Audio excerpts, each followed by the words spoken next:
interessante, original, para obter dados sobre o uso da pesquisa em saúde, além de conhecer as formas como as informações são colocadas nos despachos dentro do documento do Conitec, também desenvolver método para extrair essa informação de uma forma automática, ou pelo menos próximo disso, e apresentar os primeiros resultados. É isso, Sandra? Então, sem mais, eu passo para isso, Sérgio. Sandra, Gabriel, Evandro, Carlos, Iago, várias pessoas aqui vão participar hoje. Obrigado. Bom, boa tarde a todos. Eu vou, então, introduzir a nossa apresentação, que ela é intitulada Explorando os Caminhos Metodológicos para Identificar o Uso de Pesquisa na Conitec. E antes da gente iniciar, né, toda a nossa trajetória metodológica, é importante a gente explicar o que é Conitec, né? Eu acho que a gente não trouxe nenhum conceito a respeito disso até então, mas a Conitec nada mais é do que a Comissão Nacional de Incorporação de Tecnologias no SUS, e ela foi criada pela Lei 12.401, de 28 de abril de 2011.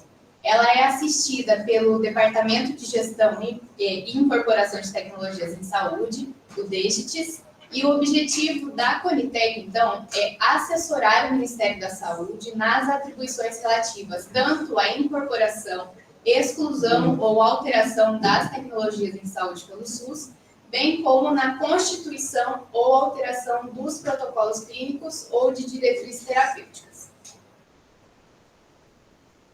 Acho que está dando um pouquinho de delay aí nos slides, né? Mas a Conitec, ela se organiza, então, da seguinte forma. Ela é constituída por 3 comitês e por uma secretaria executiva. Os 3 comitês da Conitec, eles são separados conforme as suas áreas temáticas, né? Que eles separam na Conitec como as tecnologias a serem avaliadas. Então, nós temos o Comitê de Protocolos Clínicos e Diretrizes Terapêuticas, o Comitê de Medicamentos e o Comitê de Produtos e Procedimentos. Os comitês, eles são responsáveis pela emissão das recomendações, ou seja, esses pareceres, né, a respeito da avaliação das tecnologias em saúde no âmbito do SUS, e também sobre a constituição ou alteração das diretrizes e protocolos clínicos. Já a Secretaria Executiva, que ela é, na verdade, exercida pelo DGTIS, ela é responsável pela gestão, né, e organização da Conitec como um todo, e também é ela que elabora e emite os relatórios técnicos dessas avaliações das tecnologias. Vale ressaltar, né, que antes de tudo, para uma tecnologia ela ser submetida para avaliação na Conitec, ela tem que estar previamente registrada na Anvisa. E a Conitec, na verdade, ela veio com o intuito, então, de ajudar o Ministério da Saúde, né, numa resolução aí mais rápida da análise, né, para a incorporação dessas novas tecnologias no SUS. Então, para isso, é determinado que a Conitec tenha o prazo máximo de 180 dias, com prorrogação, né, de mais 90, se necessário for, para a tomada de decisão. Aqui eu trouxe um pouquinho sobre o fluxo de incorporação das tecnologias. Eu vou falar rapidamente, né? Na verdade, são 10 passos totais. E lembrando que esses 10 passos, então, são os passos que ocorrem dentro desses 180 dias. Primeiramente, então, a Secretaria Executiva da Conitec, ela vai receber um pedido, né, de análise da tecnologia e ela vai avaliar primeiro a conformidade documental dessa tecnologia.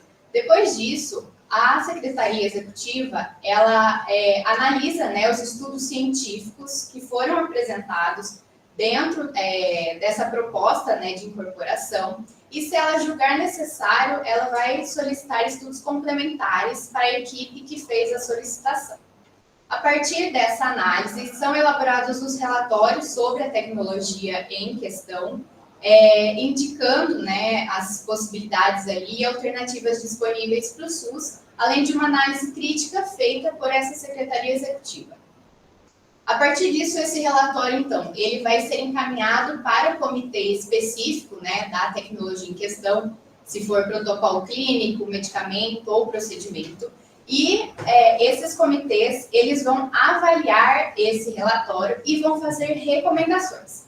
Essas recomendações, então, retornam para a Secretaria Executiva e essa Secretaria Executiva ela vai submeter um parecer à consulta pública. Se eu não me engano, a consulta pública, ela fica, para a consulta pública disponível por até 20 dias. E a partir disso, então, são recolhidos todos os comentários, que as pessoas fizeram a respeito dessa tecnologia. E a Secretaria Executiva, junto com os comitês, vão reanalisar esse relatório junto com os comentários. A partir disso, então, toda essa documentação, os comentários, eles são enviados para a Secretaria da Ciência, Tecnologia, Inovação e Complexos de Saúde do Ministério da Saúde. E eles vão analisar todo esse material e, se eles julgarem necessário, eles vão marcar uma audiência pública para análise dessa tecnologia e eles podem também, depois dessa audiência pública, pegar todos os comentários recebidos ali e reencaminhar para a Conitec reanalisar.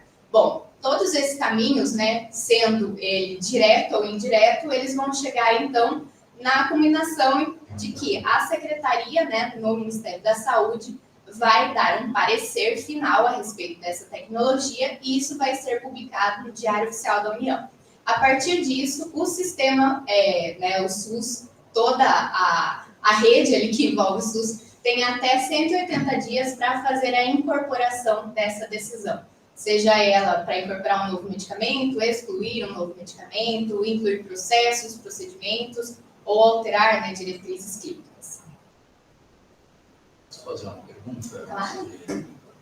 Seguir adiante, ainda no slide anterior, aquele que tem os 6 passos. O relatório retifica a recomendação.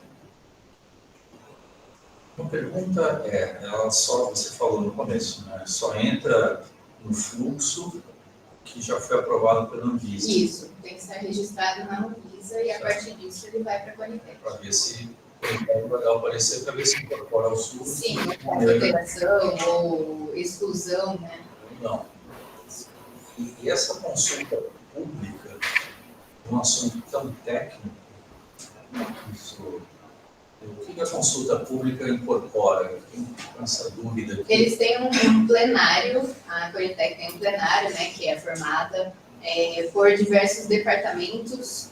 A gente tem muitos, mas, por exemplo, para citar, o Conselho Federal de Medicina, a Secretaria de Saúde, então todos eles profissionais que conhecem a respeito da área vão analisar todo esse parecer. E a gente vai falar sobre o motivo, mas toda essa documentação vem com a parte, a própria submissão, ela tem que vir baseada em evidências científicas. E aí isso é analisado.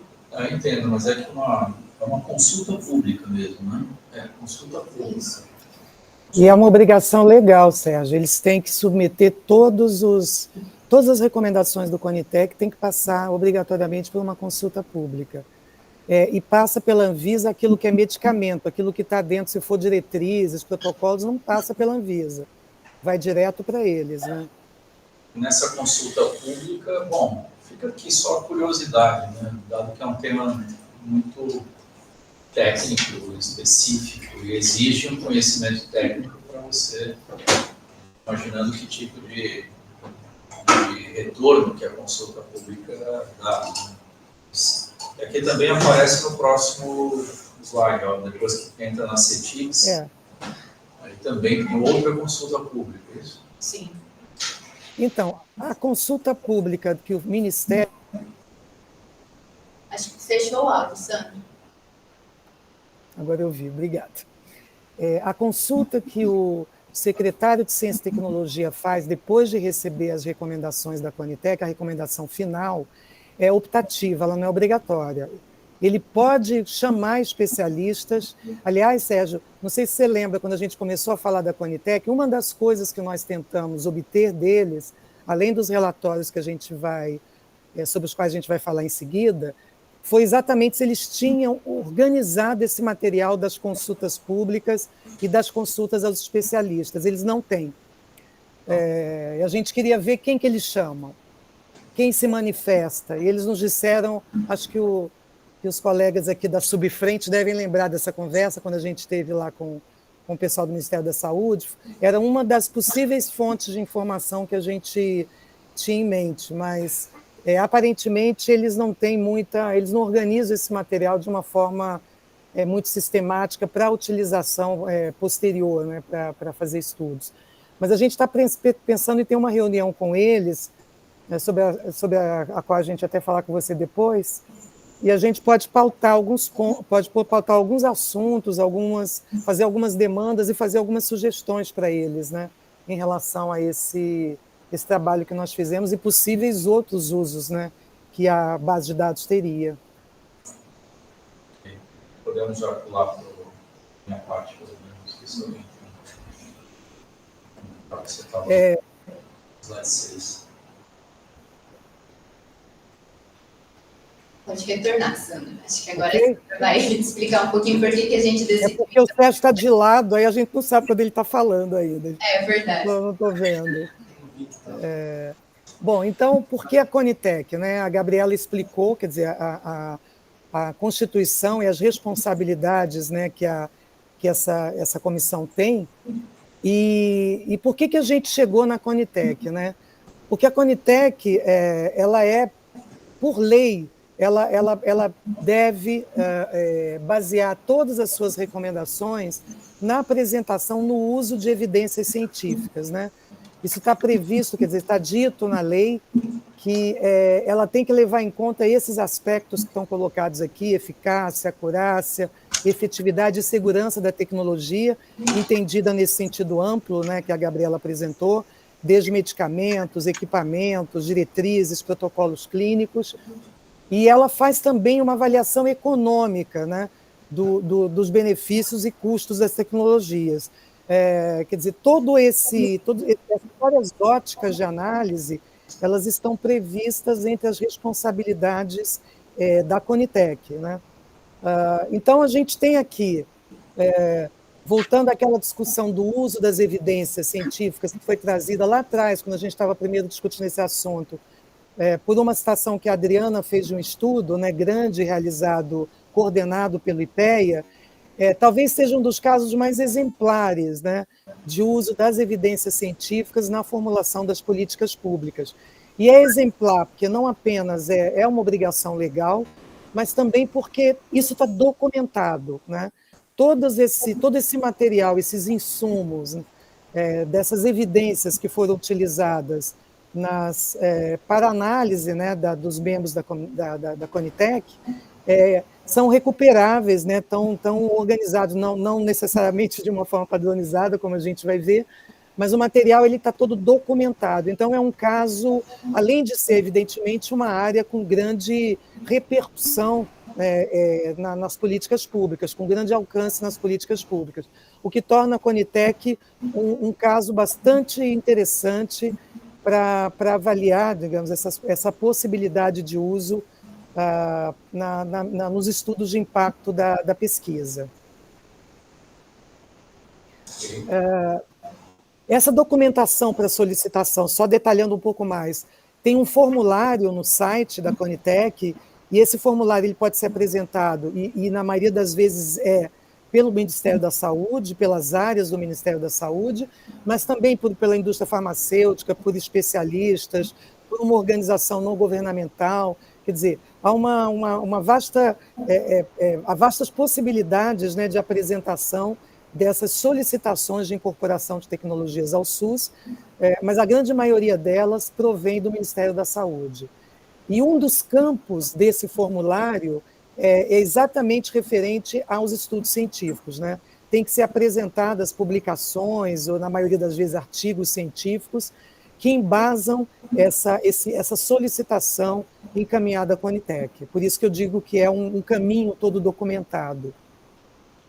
E os relatórios, a gente inicialmente até pediu para eles para ver essas solicitações. E aí o que eles nos disseram é que, como parte dessas solicitações, né, não são consideradas, não são validadas, sequer chegam à análise do comitê, né, elas são filtradas antes de irem para a análise do comitê.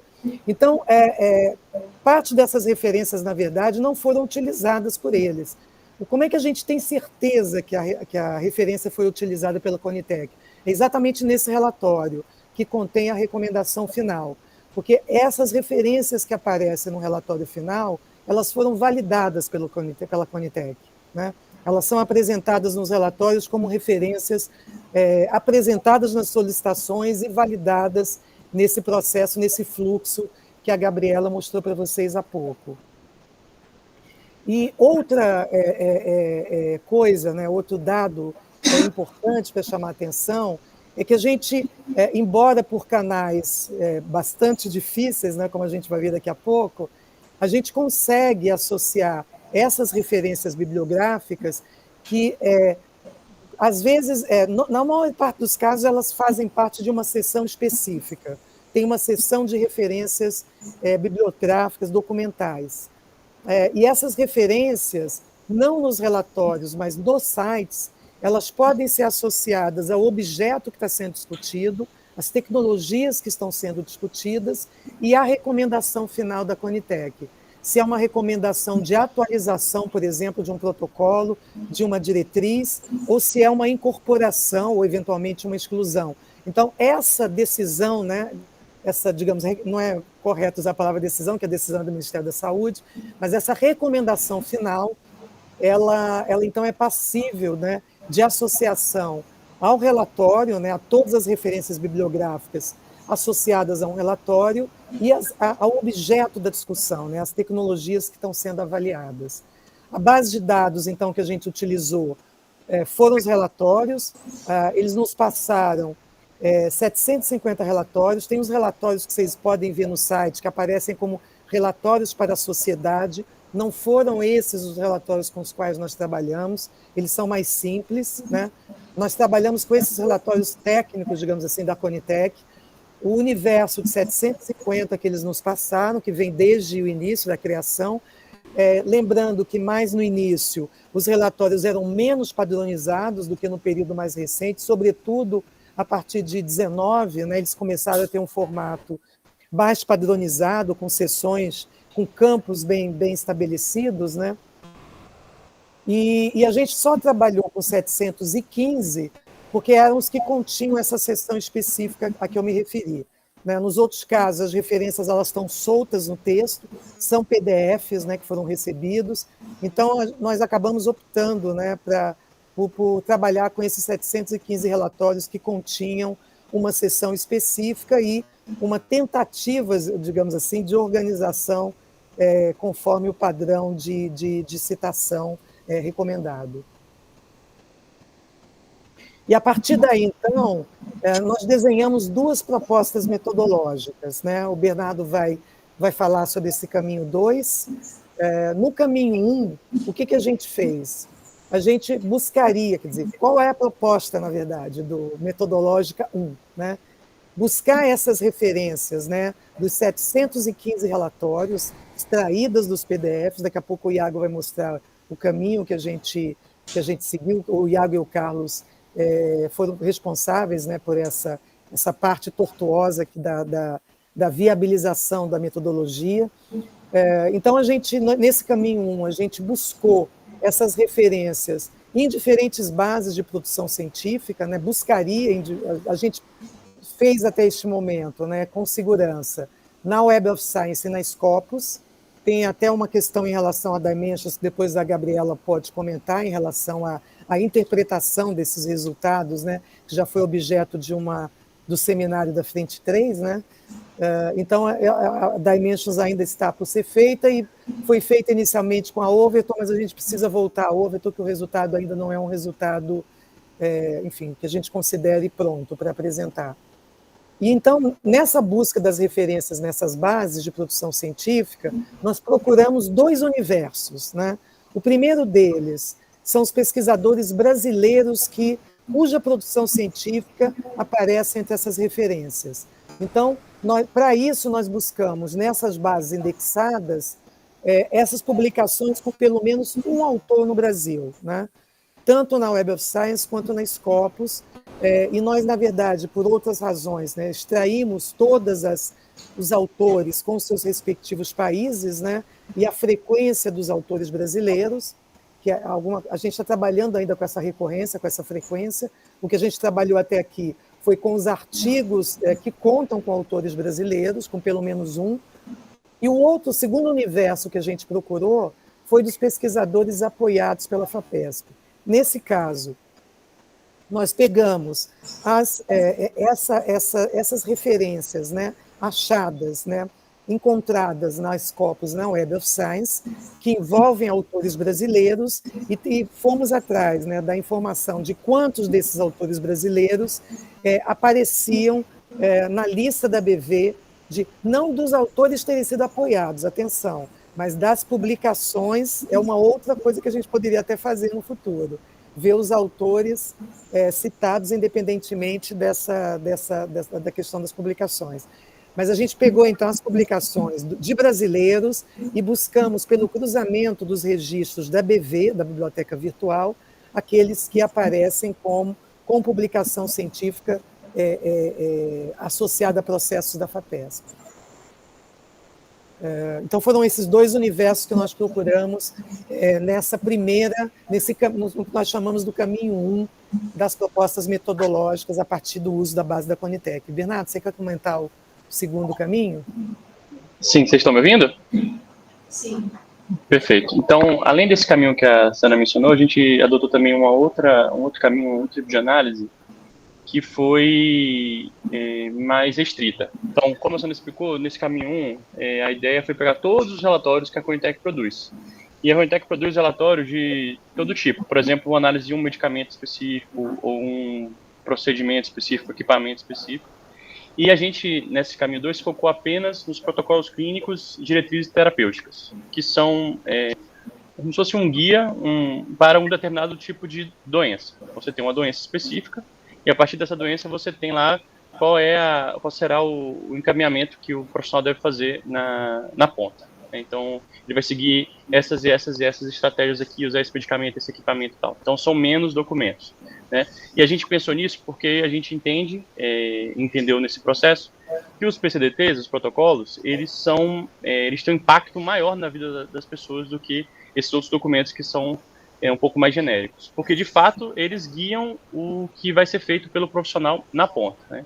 Então, a gente partiu daí nessa ideia, nesse segundo caminho, focando nesses relatórios. E, especificamente dentro disso, a ideia também era ver qual seria o impacto da FAPESP ou da pesquisa brasileira na formulação desses protocolos clínicos de diretrizes terapêuticas que vão para o SUS.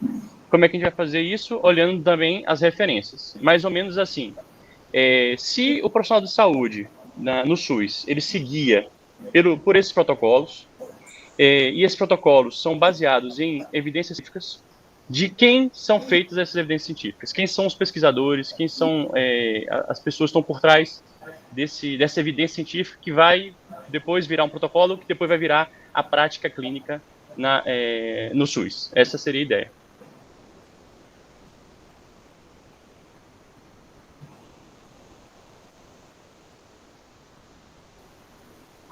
Vamos lá, Iago. Tá bom, aí pessoal, boa tarde. Bom, vou explicar então, como a Sandra mencionou, né, o processo que a gente seguiu para chegar nesses dados para fazer os estudos depois, né, que são os caminhos 1 e 2. Bom, então, como a Sandra já mencionou, nesses relatórios eles estão no formato PDF, a gente extrai esses relatórios no site da Conitec, eu vou explicar mais detalhes depois como foi feito. Tem essa ausência da padronização das referências, que a gente também precisou tratar de alguns, na parte 2 ali para processamento, também vai ser explicado mais detalhes, e depois a gente fez esse cruzamento das referências extraídas, né? Então, para chegar nesse ponto de cruzar as referências, a gente considerou essas 5 etapas, e eu vou detalhar agora nos próximos slides como foi quem saiu de PDFs para esses dados estruturados. Bom, então a gente tinha um dado de entrada, que era o site que a gente tinha, ali tem uma listagem de relatórios, como a Sandra mencionou, a gente usou o relatório técnico. Pode passar, por favor, para a gente... Então, a partir desse relatório, no final da sessão, geralmente, a última sessão do relatório tem a referência, vai estar no próximo slide. um exemplo. Então, o nosso interesse era pegar essas referências e transformá-las em dado estruturado. E aí a gente começou a observar alguns desafios. Primeiro, em si, era o formato em PDF. Então, isso a gente já teve que fazer esse pré-processamento antes, que era tornar o texto em si em documento de texto. Aí, com isso, a gente consegue estudar e processar os caracteres de uma forma melhor. Mas aí vem a natureza intrínseca em si dos próprios relatórios, que não tinham uma padronização assim igual para todos, né? Tinham muitas questões de formatação, que eu, no próximo também vou mencionar, que é essa questão de... O primeiro ponto que a gente observou é a numeração, né? Então, alguns não tinham esses números, e para a gente identificar as referências, dado que a gente está olhando todo o texto, a gente usava a seção, que era a referência, então algum nome similar, e a gente pegava os números dessa seção, e aí a gente extraía essas referências. Então, em alguns casos, a gente teve que editar manualmente no texto para conseguir incluí-los. Aí, feito isso, a gente vai para a próxima etapa, que é extrair em si essas referências, né? Então, a gente coloca isso num documento estruturado, e aqui nessa etapa também a gente teve que considerar essa questão da padronização, que era um pouquinho diferente para cada um. Então, o algoritmo que faz a extração do documento de texto, ele também precisou lidar com essas variações, né, que eu menciono também essa questão da variabilidade das seções. Tanto o nome delas, que não foi o grande desafio, mas como cada referência em cada documento estava listado, né, com separadores diferentes, etc. E aí, com esse resultado que a gente tem ali, que vocês viram, onde a gente faz a linkagem do relatório com a referência, a gente quer agora ter como saída esse dado estruturado. Então, a gente quer saber quem são os autores, o título, o journal, a conferência, por exemplo, e o ano. E aqui agora a gente partiria algumas estratégias, né? A mais simples, a gente começou sempre pensando em ter o resultado mais rápido, então a gente aplicou expressões regulares inicialmente, que é o olhar do algoritmo ao nível de caractere. Então a gente tentou explorar, por exemplo, os autores estão separados por pontos do título e os outros campos também. Então vamos tentar aplicar uma expressão regular para a gente conseguir chegar nesse resultado, e aí a gente viu que não tinha uma padronização, não tinha uma boa formação de todo o conjunto de referências para a gente conseguir explorar essa estratégia que seria mais rápida. Para tentar lidar com esse desafio, a gente tentou usar um algoritmo de inteligência artificial que faz o reconhecimento de entidades nomeadas.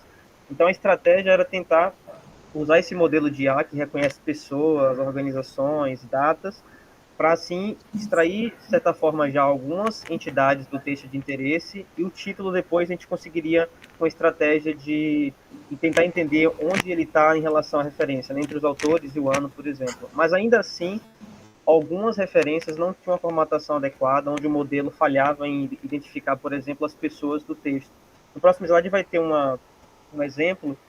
Então a gente foi para a terceira via, o terceiro caminho, que seria um caminho mais demorado, mas a gente conseguiria até aproveitar também para fazer uma validação dessa etapa de extrair essas informações estruturadas. Um ponto importante para mencionar também é que, apesar desses dois caminhos iniciais que a gente tentou não terem funcionado para essa base, né, a gente conseguiu consolidar, de certa forma, duas estratégias válidas para conseguir realizar esse trabalho. Então, por exemplo, os próximos relatórios que tiverem já uma estruturação adequada, bem formatados, a gente vai conseguir usar essas estratégias, e esse caminho metodológico vai ser mais rápido. O que vocês estão vendo, então, esse desafio que eu mencionei, que a gente se deparou nessas etapas iniciais, que era a questão dos padrões. Então, aqui, alguns casos, eles estão bem formatados, como a gente gostaria de explorar, mas alguns, por exemplo, não tem nem os nomes das pessoas, só as iniciais, outros são separados por ponto e vírgula, as iniciais têm um ponto, então isso dificultava qual modelo a gente iria usar para conseguir extrair. E aí o BibTeX, ele deu esse caminho de conseguir mandar essa entrada bruta mesmo para busca, e aí retornaria o BibTeX que tem um dado estruturado. Aí no BibTeX a gente teve o desafio também nessa busca, né? Não tem uma API do Google Scholar, por exemplo, que seria a melhor alternativa que a gente identificou para poder obter esses BibTeX. Então a gente foi para um caminho de scrapping. E inicialmente a gente se deparou com essa questão do bloqueio, né, que o Scholar faz, quando ele identifica que você tem um processo de scrapping acontecendo. E a gente testou o BibTeX Search, mas ele não encontrou muitas publicações. Então a gente realmente teve que tentar lidar com esse desafio do Google Scholar. Que seria agora a próxima etapa, tudo tentando chegar na transformação dos dados que a gente precisa para fazer os estudos e as buscas da Scopus Web of Science, por exemplo. Bom, então, para evitar esse bloqueio, a gente discutiu, o Carlos e o Mussen chegaram em soluções de temporização aleatória nessa etapa do scrapping, para ele fazer um processo similar ao que um ser humano faria.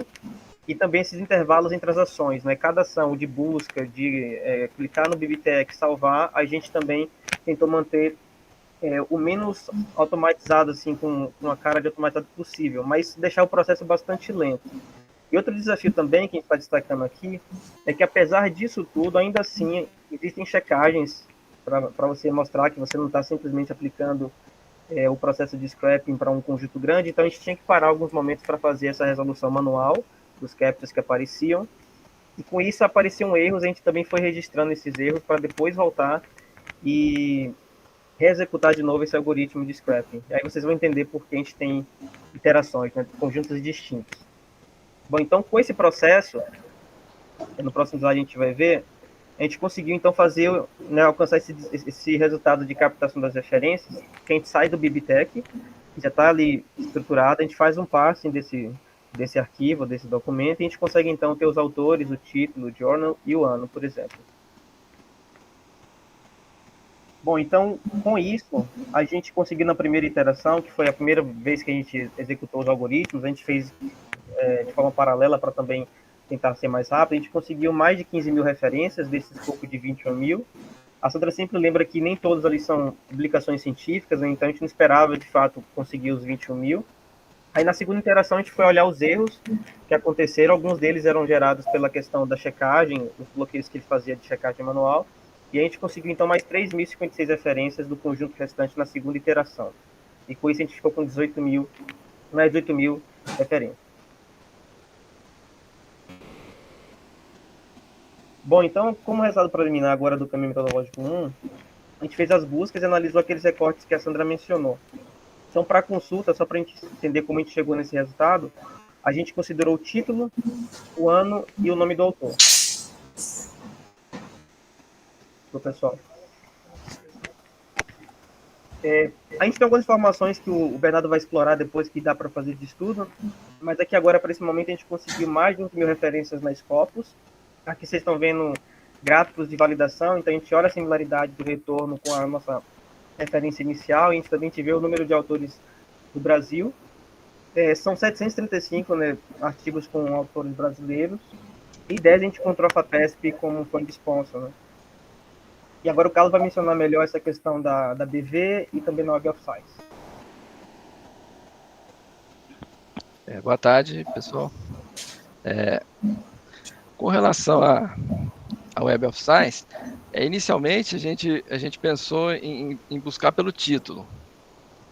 Só que na busca inicial a gente tinha 15.218 registros, claro, com duplicação. Então a gente pensou em fazer essa busca diretamente na Web of Science, com robô de automação. Só que a gente verificou que quando a gente coloca aquelas strings, né, esse título, esse título, ou esse título, ou esse título, ele gera muito erro. E às vezes, se você coloca 100 títulos, por exemplo, ele devolve 17 mil. Quer dizer, é uma coisa ficou muito inviável. E aí a gente partiu para a API. Inicialmente, a API da Web of Science. Inicialmente, foi pensado em colocar o título, o ano e os autores. Aí, verificando a documentação da Web of Science, da API da Web of Science, escolhi um título aleatório desses 15.218 e fiz a busca diretamente no site. Então, eu vi que esse título existia no site. Eu coloquei o título, só o título, ele me retornou 5 resultados. Dentre esses resultados, eu vi que um exatamente batia com um ano de publicação do que eu fui procurar. Aí eu peguei esse título e fiz o teste na API da Web of Science. Com os autores, ele não retornou. Ele não retornava resultado nenhum, passando 3 autores, nesse caso 3 autores. Que era o título e o ano de publicação e o autor ou os autores, né? Então, autor A ou autor B ou autor C. Aí a gente decidiu, naquele momento, não colocar os autores. Então, a busca foi feita pelo título e pelo ano de publicação apenas, desses 15.218 registros iniciais. E nisso, resultou... Pode subir, por favor? Só para eu ver o resultado. O slide anterior.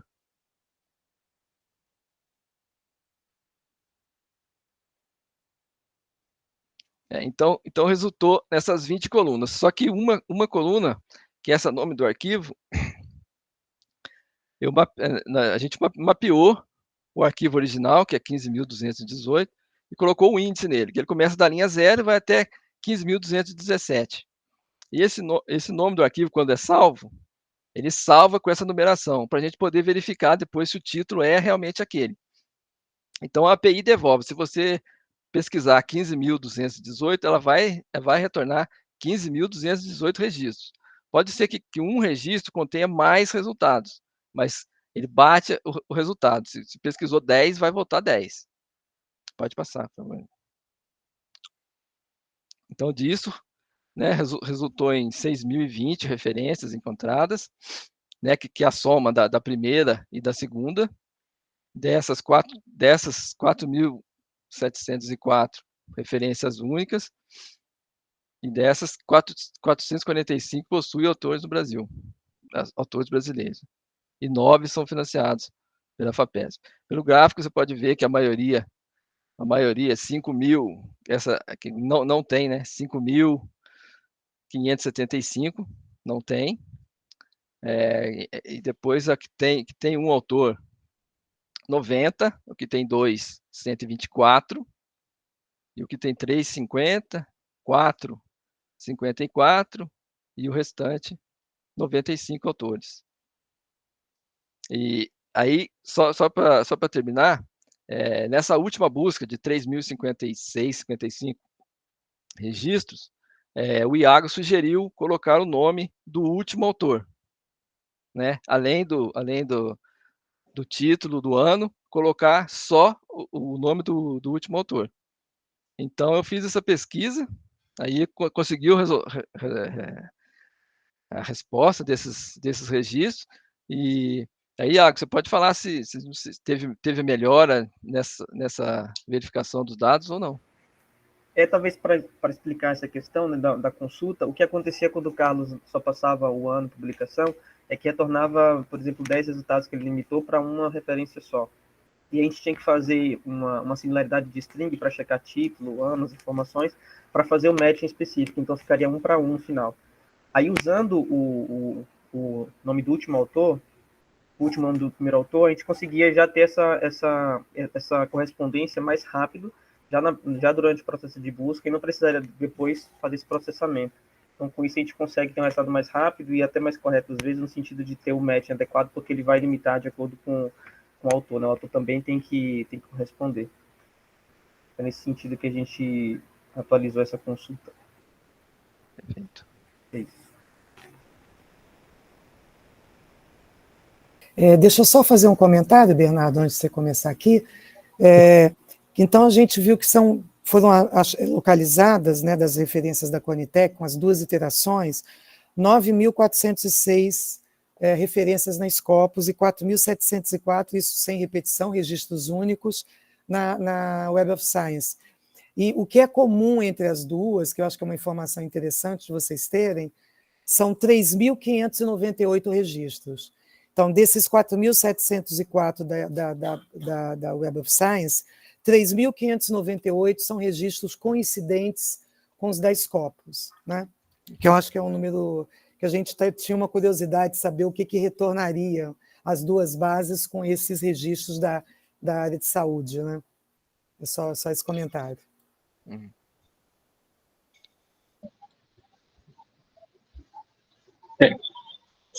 Pode passar, Gabriela, por favor? Então, esse seria o... Calma aí, Bernardo. Desculpa, o Sérgio tem uma pontuação. Ah, claro. Desculpa. Obrigado, Gabriela. Eu ia vou fazer uma pergunta aqui. No slide, estou correndo o que está no drive. Assim, é o mesmo. É o mesmo, né? No slide 20 aqui, vocês chegam, na verdade, a 13.613 referências sem repetições. Por que continua considerando as 18.000 depois? 274. Está fechado, Sandra, o microfone. E não as 13.000.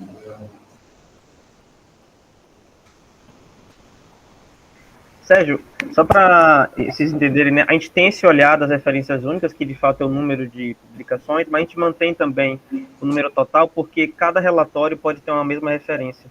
E aí, em termos da estruturação do dado, em vez de a gente criar um dicionário que faz o link, né, com os diferentes, identificar os índices de relatórios distintos, a gente mantém cada linha com seu relatório, a referência que ele tem. Aí, por isso, a gente tem essas duas divisões. Mas quando a gente vai fazer os estudos, a gente sempre reduz para as referências únicas. Entendi. A segunda pergunta é, essas 18.000, né, 274 referências, elas vêm da análise de quantos documentos? Eu acho que eu perdi esse número aqui. 715, né? 715. Os relatórios são 715. Era 750. Num total de 21.000, mais ou menos, referências bibliográficas, né? Das quais eles conseguiram estruturar, constando das duas iterações, mais ou menos 18.000, a partir do Google, fazendo a estruturação e validação das referências. Porque antes de fazer esse trabalho com o Google, o que a gente retornou, o que a gente obteve de resposta, pela falta de padronização dos títulos, foi praticamente nada.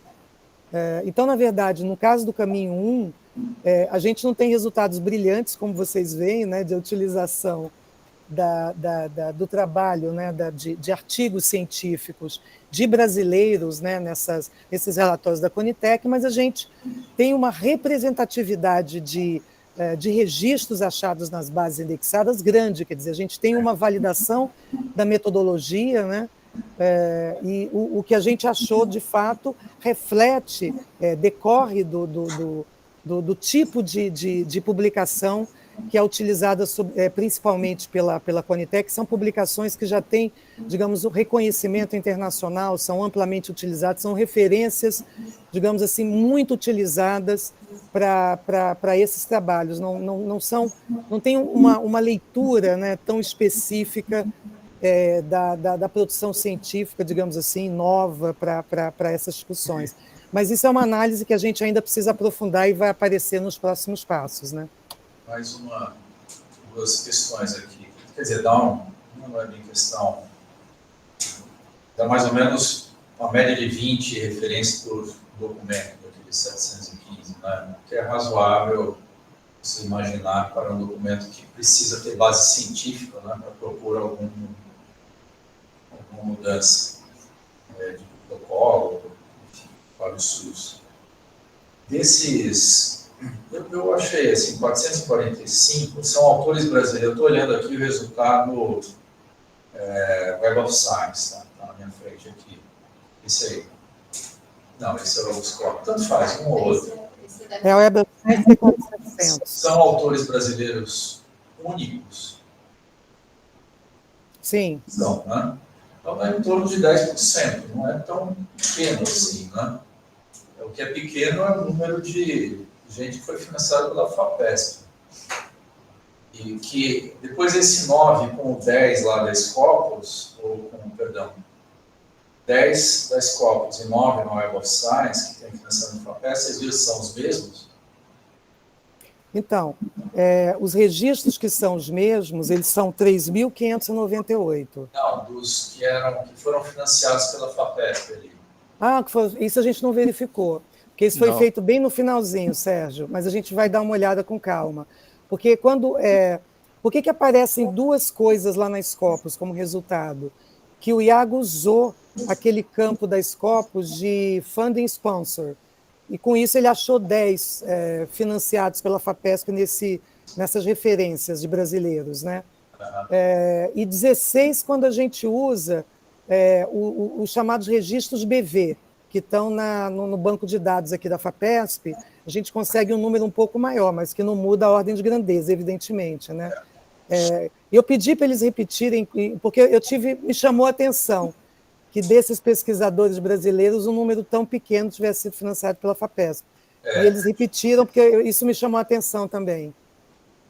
Talvez dê por outro método para encontrar mais, mas se bem que na BV deveria estar todo mundo, né? Não sei se talvez a forma de busca, com alguma ambiguidade de nomes, A gente vai dar uma olhada com mais calma, porque o passo que a gente vai mostrar à frente que a gente precisa fazer é de caracterizar esse universo, ver qual é a produção científica, a relação do impacto científico com essa presença no impacto da formulação de políticas públicas. Tem uma série de questões interessantes para a gente verificar com esses autores, né? E trabalhar não apenas com os artigos que têm autores brasileiros, mas olhar para o universo desses autores brasileiros que estão associados a essas publicações. Só respondendo, Sérgio, essa busca foi usada assim, pega o título, esse título a gente passa por uma função que limpa esse título, deixa só os caracteres e números, e depois disso uma outra que faz a limpeza dos caracteres que vem do Google. Ele vem com um caractere codificado, com chaves, barra, então não tem como decodificar isso. Eu fiz o mapeamento disso e troco.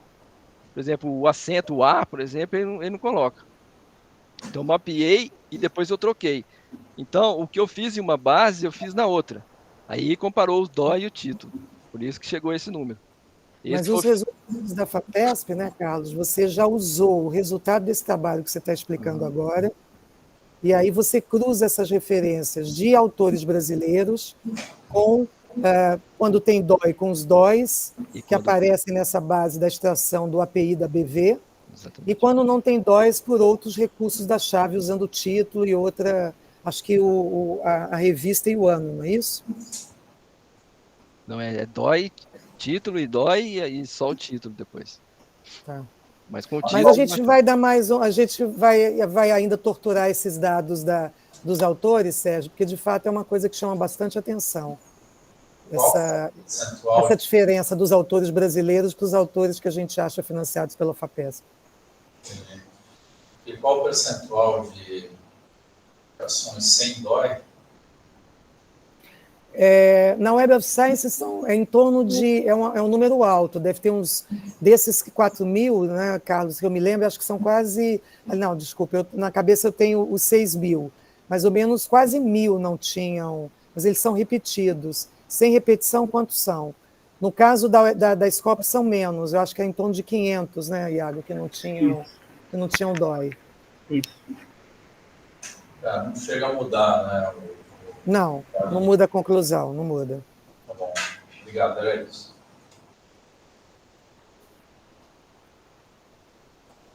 Bom, então, em relação ao caminho 2, eu também foi feito com a explicação que eu dei anteriormente, né? A ideia da gente hoje era mostrar para vocês um pouco os resultados preliminares. Mas antes de falar dos resultados, eu queria reforçar um pouquinho por que a gente decidiu focar nesse caminho 2 na questão dos protocolos clínicos, né?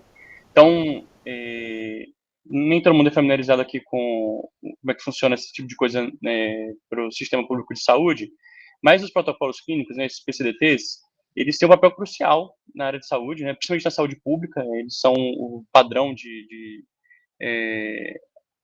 assim, o standard, né, de como é que tem que ser feita a coisa dentro do Sistema Único de Saúde. Então, ele estabelece diretrizes, procedimentos para ser padronizado, né? É um pouco uma ideia de você alienar o médico. Então, você não precisa que o seu médico seja muito bom para fazer o que é melhor para o paciente. Ele pode não ser tão bom, mas se ele seguir o protocolo, ele está agindo perto da fronteira. Então, essa é mais ou menos a ideia por trás do protocolo, não no Brasil, mas em todo lugar que usa esse tipo de estrutura, né? Então, eles acabam padronizar o cuidado, são baseados em evidência científica, e eles estão sujeitos a serem melhorados continuamente. Então, a Conitec ela é recente, relativamente, né, comparado com outras estruturas parecidas no mundo, mas ela já fez atualizações dos protocolos, né? Então, e constantemente a gente vê debates sobre atualizações dos protocolos.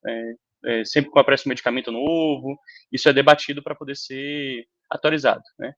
E ele também, e a gente está, a nossa ideia que é essa, né, eles também são uma ferramenta de medir o impacto dessa pesquisa, na área de saúde e na prática clínica, né, porque são eles que vão, como eles são feitos a partir da evidência científica, a gente encontrou nisso uma forma interessante de ver como é que a pesquisa científica impacta, como política pública, uma coisa muito clara que é o sistema de saúde. Então, a partir daí, a gente pode ver, por exemplo, eficácia de tratamento, outcomes clínicos, redução de custos e satisfação do paciente. Tudo isso feito a partir de protocolos. Então, agora eu vou mostrar para vocês um pouco dos resultados preliminares que a gente tem para os PCDTs, né? Então, o que a gente fez? Iago e Carlos, eles fizeram um processo um pouco parecido do que foi feito anteriormente. Só lembrando uma coisa que eu falei lá no começo, é um grupo menor de relatórios aqui, porque são apenas relatórios focados em protocolos. Então, a Conitec tem vários tipos de relatórios que versam sobre várias coisas, mas só alguns desses relatórios, e eles são enquadrados assim também, como se fosse qualquer outro tipo de relatório, eles são protocolos clínicos e diretrizes terapêuticas, né? Então, esse foi o recorte, especificamente o recorte onde a decisão foi de aprovar ou de atualizar o PCDT, que são a grandíssima maioria, quase não tem nenhum protocolo que é negado, mas a gente achou que seria interessante focar nesse primeiro momento só nos aprovados e nos que são atualizados, que na verdade são como se fosse uma aprovação em sequência. E aqui eu vou mostrar para vocês um pouco dessa análise preliminar que a gente fez dos dados. Então, em relação a financiadores, eu ressaltei aqui à esquerda de vocês os financiadores brasileiros, né? E na direita vocês estão vendo o gráfico dos principais financiadores. Vou explicar de novo o caminho aqui.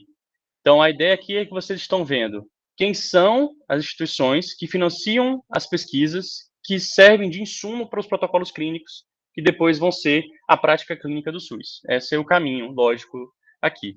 Então, vocês veem que o principal é o NIH, né? Depois o National Cancer Institute, e vai descendo. Eu destaquei aqui em laranja as empresas privadas, todas as empresas farmacêuticas, né? Pfizer, a Amgen, a GSK, por aí vai. E para o Brasil, um universo um pouco menor de financiamento, embora não tão pequeno assim, você vê, eu botei, eu acho que as 15 principais, tem pelo menos 10 financiamentos, né? Claro que nem todas as pesquisas são financiadas por alguém, né? Então, é por isso que o número é pequeno. Vocês estão vendo que o CNPq financiou 6, né? Não é tão distante, por exemplo, da Eli Lilly ali embaixo, que tem 10. Né? A CAPES financiou 3 e a FAPES financiou 2. É um número menor do que a Sandra comentou anteriormente, porque é um grupo, desculpa, Carlos e a comentaram anteriormente, porque é um número menor de trabalhos, né? Antes eram todos os relatórios, agora aqui só os PCDTs. Pode passar, Gabriel, por favor. Outra coisa que a gente destacou aqui são os periódicos, né, que são os periódicos mais citados, né, onde estão esses artigos. Então, aí tem os principais, os 10 principais, e as bolinhas são os fatores de impacto desses jornais, desses periódicos, né.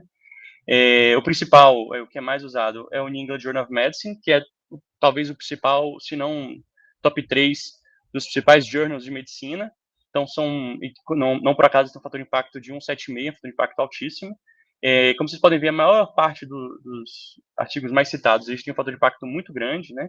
O Lancet,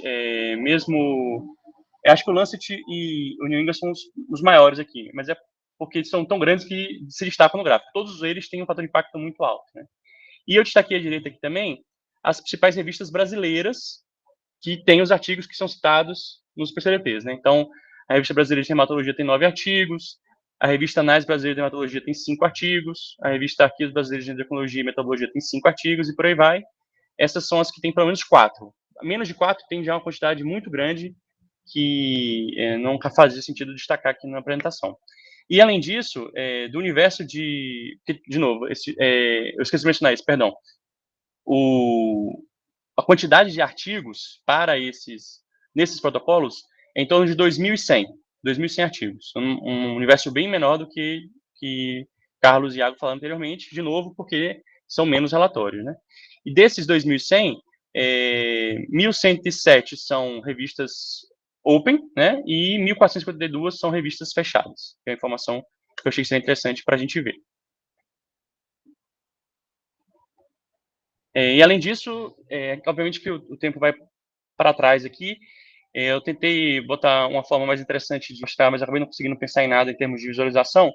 Mas eu posso adiantar para vocês que a maior parte dos artigos que são citados são muito recentes, o que faz sentido com a ideia de que os protocolos eles citam o que está na fronteira da ciência. Essa é a ideia, né?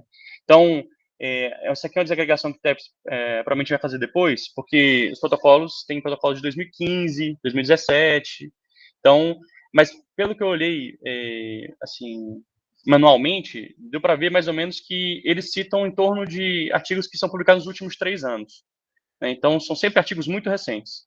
Como vocês podem ver, na média, são todos muito jovens aí, indo mais para trás, vai caindo um pouco, e quando você chega ali, a partir de 2005, a quantidade despenca, porque realmente o foco são nos artigos mais recentes. Sandra, você quer começar pelo caminho 1, por favor? Bom, eu já mencionei aqui rapidamente, né, respondendo aqui a uma questão do Sérgio, quer dizer, os próximos passos, basicamente, resumidamente, né, seria explorar essas outras 2 bases que a gente se propôs desde o início a explorar, que são a Dimensions e a Overton. No caso da Dimensions, né, a gente aparentemente tem uma demanda de um treinamento a ser feito para entender melhor o que esse retorno das consultas que são feitas e como interpretá-las, né, que foi enfim, foi um produto que a gente viu num seminário da Frente 3, que a Gabriela trouxe de volta, né, que nós lembramos. E a segunda coisa importante no campo analítico é estudar melhor esse perfil desse universo de pesquisadores brasileiros que aparecem usando várias fontes, inclusive Lattes ou CAIDI, informações que a gente possa levantar, inclusive para tentar mensurar qual é se o impacto científico desses artigos é semelhante ao impacto alto desses artigos mais utilizados pela Conitec, fazer comparações com outros artigos que não de pesquisadores brasileiros dos mesmos períodos, né? Tem algumas coisas que a gente está ainda desenhando, mas ainda vamos, então, usar outras fontes para a gente conseguir caracterizar, explorar melhor o perfil desses pesquisadores brasileiros que aparecem, não só dos próprios artigos, mas também de todos os pesquisadores envolvidos nos artigos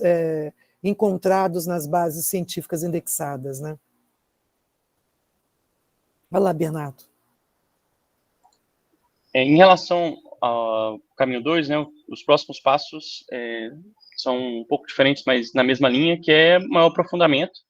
Então, a gente teve uma atualização dos dados que a gente tinha recentemente, porque o Iago e o Carlos estão melhorando esse processo o tempo todo, então a gente teve uma atualização recente. Provavelmente esses números vão mudar um pouco, mas pelo que eu já olhei, não é muita coisa, em termos de revistas e essas coisas, está bem parecido.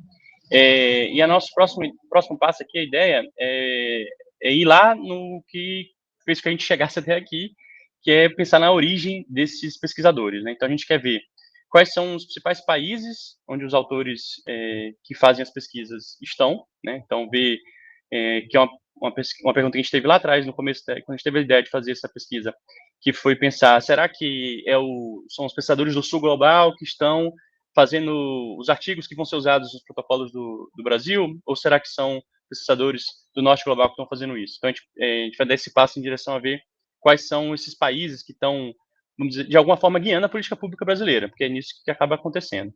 E dentro de países também, as instituições, né? Então, aqui a gente pode até ver algum tipo de cluster em relação a temas, porque não sei se eu falei disso rapidamente, mas eu vou enfatizar. Cada protocolo é sobre um tema diferente. Então, vai ter um protocolo sobre artrite reumatoide, vai ter um protocolo sobre câncer de mama, e cada um deles vai ter referências diferentes, processos diferentes. Então, por isso, por exemplo, que vocês viram ali nas revistas que tem uma revista sobre anais de reumatologia, porque tem muitas doenças reumatológicas entre os protocolos, tá?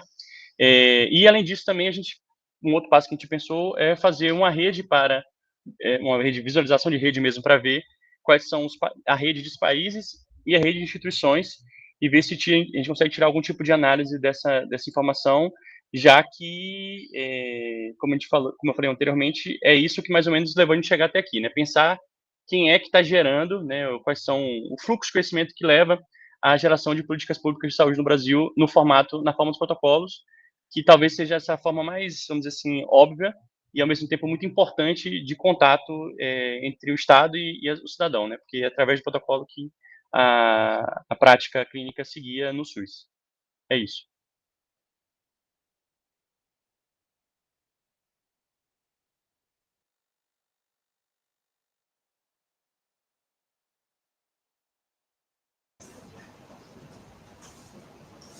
Tenho várias, mas eu vou deixar as pessoas falarem antes. Você está empolgado hoje.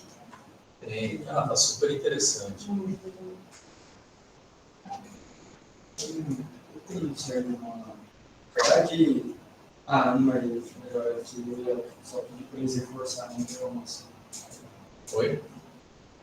Não, eu ia pedir para eles comentarem do resto, porque uma questão são os artigos, né? Mas tem outros tipos de referência que esses documentos usam, e talvez não para agora, mas a gente viu na obra que aparece, por exemplo, influencia muito o relatório de Banco da Organização Mundial da Saúde. E esses documentos também usam relatórios dessas instituições. Então, talvez no futuro aí seria também tentar desenvolver uma forma de a gente identificar esses relatórios e aí também identificar a pesquisa deles, né? Porque seria uma forma indireta, mas talvez a gente encontrasse mais, tanto de pesquisa brasileira e talvez FAPESP também. Sim. Acho que é isso que está colocado aqui nos próximos passos, né? Da obra, não é? Mas, sim. A Ana Maria levantou a mão. Oi, pessoal, boa tarde. Eu queria primeiro dar parabéns aí pelo trabalhão, né, da Frente 1, e fazer dois comentários. Né? Assim, o primeiro, eu acho que é um ponto que o Bernardo falou sobre ali a distribuição dos artigos ao longo do tempo, né?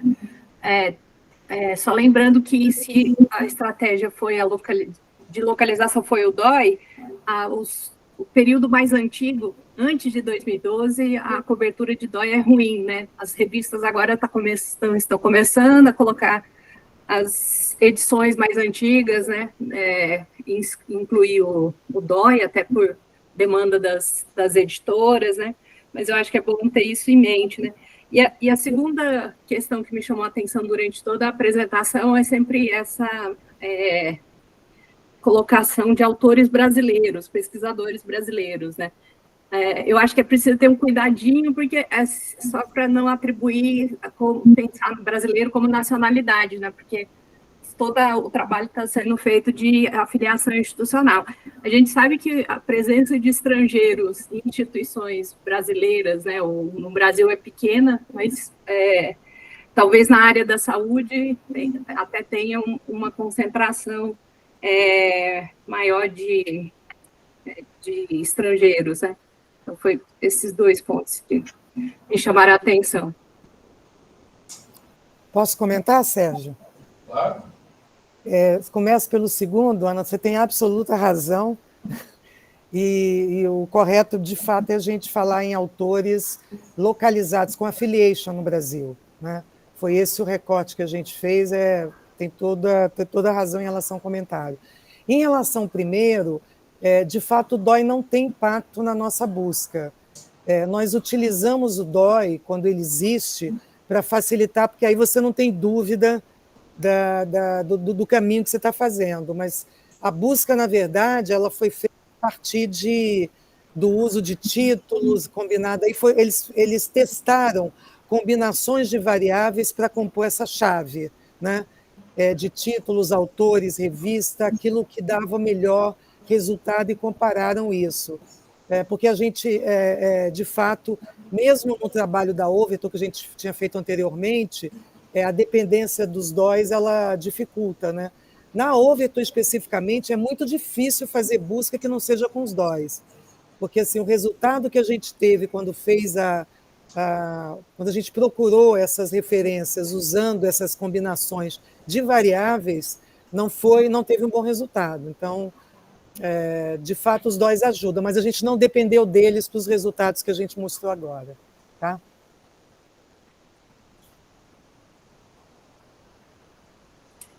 Posso complementar, Sérgio? Tá? Esqueci um ponto, na verdade. Eu fiquei pensando como é que vocês estão tratando dos homônimos, né? Se está só trabalhando com os nomes, ou se está trabalhando com os identificadores universais, né? Mesmo que seja o ID Lattes ou o ORCID, né? Porque eu acho que isso facilita depois a busca nas agências financiadoras, né? Principalmente aí na FAPESP. Ana, nesse caso, além de ter esse cuidado do homônimo, né, que a gente compara para ver se tem uma similaridade, já é um primeiro indicador, a gente olha os outros campos, mas também na busca da Scopus e a website, ele retorna um ID, que é do pesquisador, então ele é único nessa identificação da base de cada um. A gente tem considerado isso, a gente tem levado isso em conta. Então, mas quando vai cruzar com a FAPESP tem esse ID do Scopus ou ID da... É isso que eu... Isso entendi. Nesse caso, a gente faz o cruzamento com os homônimos, mas a gente também olha outros campos para ver se realmente ele vai bater. O que a Sandra mencionou é nessa linha, da gente começar a investigar mais o ID Lattes, por exemplo, para conseguir fazer o cruzamento com mais certeza, né, de que é a mesma pessoa.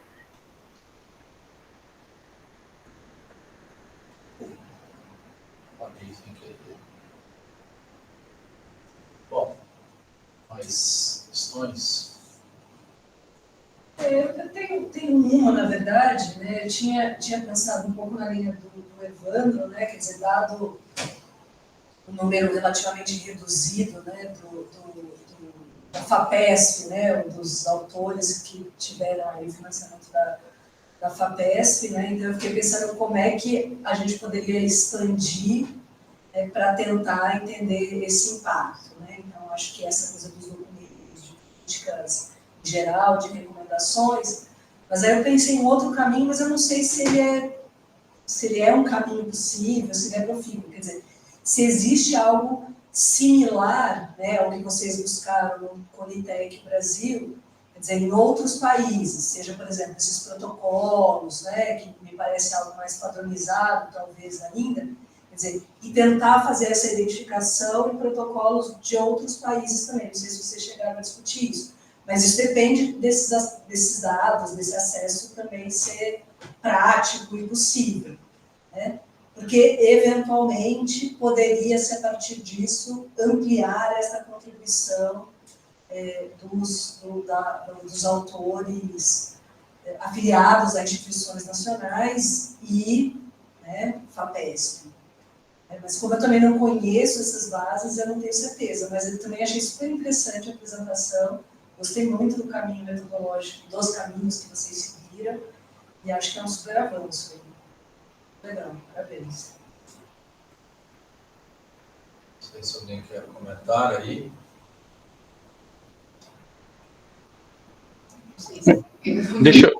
Deixa eu falar rapidamente, então, só para responder a Adriana.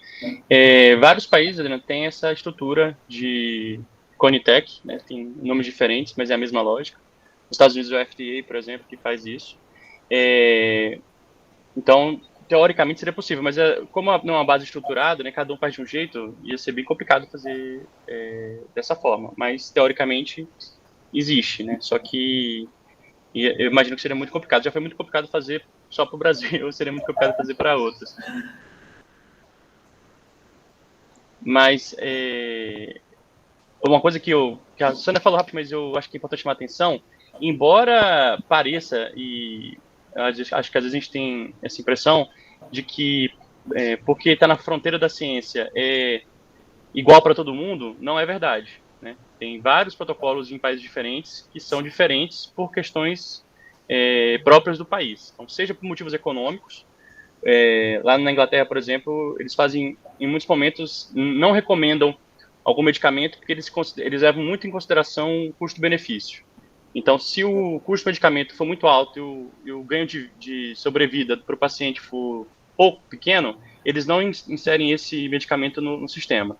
E o Brasil tem a mesma lógica. Tem vários, se for procurar lá nos relatórios, dá para ver muitos momentos onde a Anvisa aprova o medicamento, ou seja, mostra que ele tem algum tipo de eficácia, e que não faz mal nem nada, mas o medicamento não é incorporado por questões econômicas, sabe? O benefício que vai trazer é muito menor do que o custo que vai trazer para o sistema, né? Então, isso acaba sendo judicializado depois, é uma outra questão que é muito comum no Brasil, né? Judicializam muito isso no Brasil, em outros países isso não é tão comum. Complementar, aí, se eu vou trazer os dados da Overton, porque a gente bateu na Overton lá os dados da FAPESP também, aí a gente usou outra estratégia, né, outra coisa, e a gente achou 747 protocolos clínicos, que são esses clinical guidance. Então, a gente tem, na verdade, um dado maior de pesquisa da FAPESP sendo mencionada nesses 747 documentos pela Overton. O da Conitec aí, essa amostra, é esse pequeno, né? Esse conjunto de protocolos clínicos da Conitec. Talvez realmente fosse interessante a gente ver, porque parece ser um número considerável aqui na Overton desses protocolos. Eu acho que a maioria a gente precisa investigar um pouco mais a fonte, mas eles não são aqui do Brasil, não. Então, de fato, o alcance da FAPESP parece pequeno ali, mas parece relevante na Overton. Então, talvez a gente consiga, seja uma coisa interessante da gente dar uma olhada mesmo. Não tinha pensado nisso, preparado. Mas... Mais alguém? Bom, eu me interrompo, a gente vai conversando aqui. Vamos lá, a primeira observação é que, pelo menos nesse período de tempo que vocês pegaram, examinaram e chegaram às referências, as tecnologias incorporadas pelo SUS não passam pela pesquisa e pela ciência brasileira, pelo menos até agora. Se a gente fosse apresentar só esses dados, essa seria a conclusão. A ciência brasileira, o que é um risco, né? Por isso que tem que acrescentar outras coisas, porque senão vai chegar alguém, vai olhar para isso e falar, tá vendo, não precisa financiar, estamos jogando dinheiro fora. Nem o SUS usa a pesquisa de brasileiros na área de saúde. Então é uma conclusão bastante perigosa, que a gente precisa parar, refletir, ver como é que nós vamos usar isso. Mas é um dado chocante, né? Um dado que, enfim, mostra o centrismo norte-americano e europeu. Né? Não tem alguns pesquisadores brasileiros, mas, enfim, com uma participação muito baixa, né, pelo menos nos gráficos que o Bernardo mostrou há pouco. Então, é uma observação para a gente voltar a ela. Como o Bernardo mesmo disse, precisamos refinar isso, né? Olhar mais a fundo quem são os pesquisadores brasileiros. Já emendando nesse ponto, eu vou insistir um pouco no assunto foi a Adriana, alguém colocou aqui, foi a Ana Maria, da desambiguação dos nomes. É uma pergunta direta, né? Qual a chance da gente ainda ter muita ambiguidade nos nomes dos autores? Ou ter um nível que exige revisão? Essa é a pergunta. Carlos, Iago.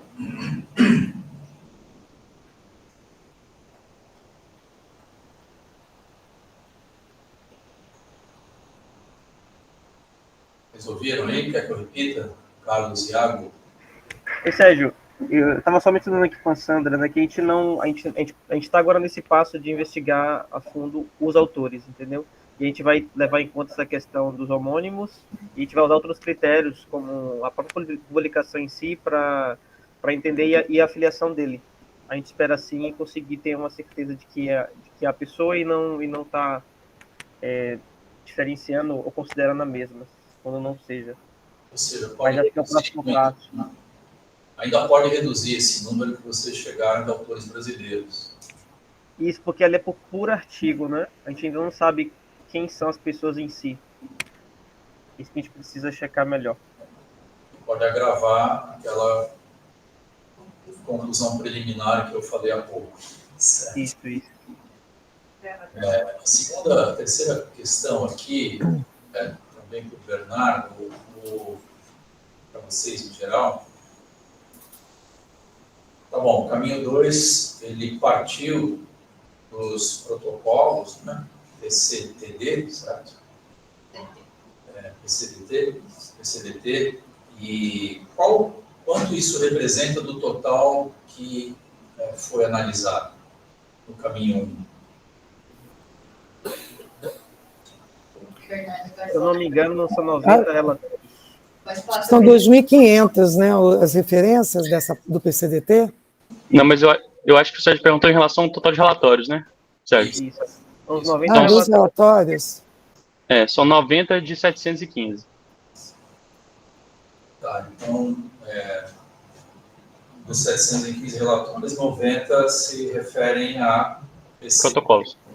Lembrando, Sérgio, que as referências se repetem, né? Em relatórios diferentes. Referências se repetem. Isso. E que dá 2.500, é isso? Referências que estão nesse conjunto de 90? Não, 2.100. Não são 2.500? Não, são 2.500. Tá certo, 2.500. Sim. Tá. Então, se a gente fizesse para tudo, aí poderia sair uma conclusão diferente daquela minha primeira observação, certo? Ainda tem um monte fora. Na verdade, não, Sérgio, porque... Desculpa, Sandra. Porque o resultado que você... desculpa. Pode falar, Sandra, desculpa. Pode falar, Bom, na verdade não, Sérgio, porque o que você viu ali de países é para tudo. O de países para protocolos a gente não fez ainda. Mas o que a gente fez preliminarmente, que os dados mudaram e tal, dava conta de... o Brasil tem 5º colocado entre os países, né? E países seriam Estados Unidos, Reino Unido, França, Canadá e depois Brasil. Era uma coisa assim. Mas esses dados não estão completos ainda, porque a gente nem trouxe aqui. Os dados que a gente trouxe de países é do todo, não é dos protocolos. Certo, eu estou olhando aqui novamente. De países não tem aqui um gráfico de países. Sérgio, se eu não estou enganado, acho que é porque você talvez tenha visto a apresentação que a gente tinha feito antes, que tinha esses dados, e depois a gente mudou os dados e a gente resolveu tirar. Não, essa é a atual. É que Isso. O Bernardo tinha feito uma análise preliminar. Que tinha esse gráfico. Isso, que tinha esses gráficos. Então, seria interessante de olhar também. Essa é a próxima etapa, com certeza, que a gente vai fazer, porque eu acho que isso, como eu falei, isso é a coisa que a gente pensou desde o começo, né, que seria muito importante a gente ver onde os pesquisadores estão em instituições em termos de países. Mas, como o Iago e o Carlos estão trabalhando nos dados ainda, a gente resolveu esperar e não mostrar isso agora, mas a gente está fazendo nesse momento. A última pergunta, eu prometo que eu não faço mais. Sérgio, deixa eu só comentar uma coisa. Essa coisa dos autores que a gente tem que fazer certamente, lembrando que a chave, exatamente porque a gente não tinha essas formas diferentes de citação dos autores, a gente usou mais, quer dizer, foi... às vezes, o sobrenome do último, para tentar tirar, no caso da Web of Science, a gente fez isso na última iteração, não é isso, Carlos? Mas a chave, ela foi principalmente de título, a revista e o ano, porque, por exemplo, às vezes o título era artrite reumatoide. Vocês podem imaginar a quantidade de resultado que vinha de colocar artrite reumatoide, não dava para usar o título. E aí a gente usava, então, o artigo, a gente evitou trabalhar com nomes de autores, exatamente por conta dessa dificuldade das diferentes formas de citação, de autor, que seria uma coisa muito mais complicada de trabalhar com nome. Então, a chave, ela procurou associar principalmente o título, a revista e o ano de publicação. A gente usou, no caso da Web of Science, porque melhorou o resultado, o sobrenome do último autor nessa segunda iteração. Não foi isso, Carlos? Foi. Sugestão do Iago. Foi feito esses 3.057 registros, 56. Daqueles que a gente validou depois, no segundo momento. Segunda iteração. Isso. Mas, de qualquer maneira, esse trabalho com os autores tem que ser feito. Isso que o Iago falou, para a gente, enfim, esmiuçar melhor os resultados que foram colhidos, né? Ok, obrigado. Ana Maria?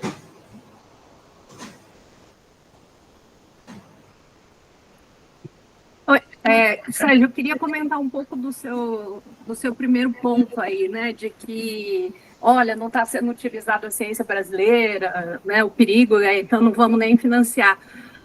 Eu acho que uma análise seria muito interessante, era bater o país do solicitante do pedido da Conitec, porque é uma pessoa, uma instituição, uma organização, uma empresa que solicita, quero que tal medicamento, que tal procedimento, que tal equipamento seja incorporado no SUS. Né? Então, pode ser que, na verdade, esteja refletindo a literatura do país dessa empresa. Obviamente, as empresas todas vão ter sede no Brasil, vão ter uma posição no Brasil, né? Mas provavelmente a tecnologia foi desenvolvida em outro lugar e aí eles trazem, né, a literatura desse outro lugar. Então, acho que valeria a pena bater assim, né, as duas coisas, ou seja, a nacionalidade do solicitante lá, do pedido da avaliação da Conitec, com, né, as referências e aí ver, sei lá, se tem alguma relação ou mesmo as solicitações de empresas originalmente brasileiras, que não têm filial no exterior, que não têm, né, matriz no exterior, elas se utilizam de literatura, de ciência produzida no exterior e não de pesquisa feita no país. Acho que é um ponto interessante, sim, Ana, mas lembrando só uma coisa que eu já comentei lá atrás, cerca de 70% dos pedidos são originados no Ministério da Saúde. As solicitações são do próprio Ministério da Saúde, de várias áreas, né, do Ministério da Saúde. De qualquer maneira, eu acho que, mesmo considerando que tem 30, eu acho que vale a pena fazer essa análise que você está sugerindo para ver até... Eu suponho, né, assim, muito impressionisticamente, que essas citações de brasileiros tenham vindo principalmente dessas solicitações do Ministério da Saúde, né, que elas não tenham aparecido, enfim, em outras, de empresas, das grandes empresas farmacêuticas, que são bastante minoritárias nessas solicitações encaminhadas à Conitec. Mas acho que vale a pena, sim, sem dúvida, a gente fazer esse cruzamento. Será que elas não essas solicitações que vêm de dentro do Ministério, será que elas não têm origem? Faz todo sentido isso que a Ana Maria está dizendo, né? Nas empresas, não sendo a Purdue... Eu acho que não, né, Bernardo? Que você conhece melhor a Conitec do que eu. É uma suposição, mas assim, é difícil atestar. Eu só queria chamar a atenção de duas coisas. A primeira é que para os protocolos não tem demandante. Tá? O protocolo, o que tem demandante é a avaliação de tecnologia. Isso é uma coisa. Né? Então, é muito comum no Brasil uma empresa farmacêutica desenvolver um medicamento novo, ou trazer um medicamento de fora, o que quer que seja, enviar passa pela Anvisa, a Anvisa aprovou, que é uma coisa... É muito comum e talvez você já tenha estado... passar por isso em algum momento, lendo algum tipo de revista ou jornal, você vê assim, tal coisa foi aprovada na Anvisa. Isso não quer dizer que vai para o SUS. Só quer dizer que a Anvisa aprovou isso é seguro, né? Isso, mais recentemente, tem uma discussão sobre isso. A gente até falou em uma reunião um tempo atrás sobre a vacina de dengue. Foi aprovada recentemente pela Anvisa. Isso não quer dizer que isso vai para o SUS. A Conitec ainda tem que aprovar o uso dessa vacina para ela ir para o SUS. Certo? Então, a Anvisa é só o primeiro passo. Depois que vai para a Conitec, aí sim vai ser para o SUS. Então, as empresas, elas fazem demandas para avaliação de tecnologias específicas, né? E não para o protocolo. O protocolo é um apanhado de várias coisas. Depois querem abrir um protocolo qualquer, principalmente se for um tratamento de câncer, que é um tratamento complexo, tem várias linhas de tratamento, Então, se for um câncer de mama, ele é desse tipo, então é esse medicamento. É desse tipo, então é cirurgia e esse medicamento. Então, tem várias ali camadas e cada uma delas é baseada em ciência. E outra coisa, eu acho que o que a Ana falou faz sentido, mas eu também, além disso que a Ana falou, de 70% ser demanda do próprio Ministério, a Conitec divulga lá um sumário dos pedidos e de quem faz o pedido, o que acontece e tal. E a maior parte dos pedidos que são feitos por empresas são negados. Grande maioria. Eu diria 90% dos pedidos que as empresas fazem são negados. Então, não só a maioria é feito pelo Ministério da Saúde, como a maioria do que é feito pelas empresas é negado. Então, não quer dizer que ela não possa, de alguma forma, fazer um lobby para centrar via Ministério da Saúde. É possível, mas eu acho que é difícil a gente encontrar um dado que sustente essa hipótese numa avaliação, embora me pareça razoável que sim.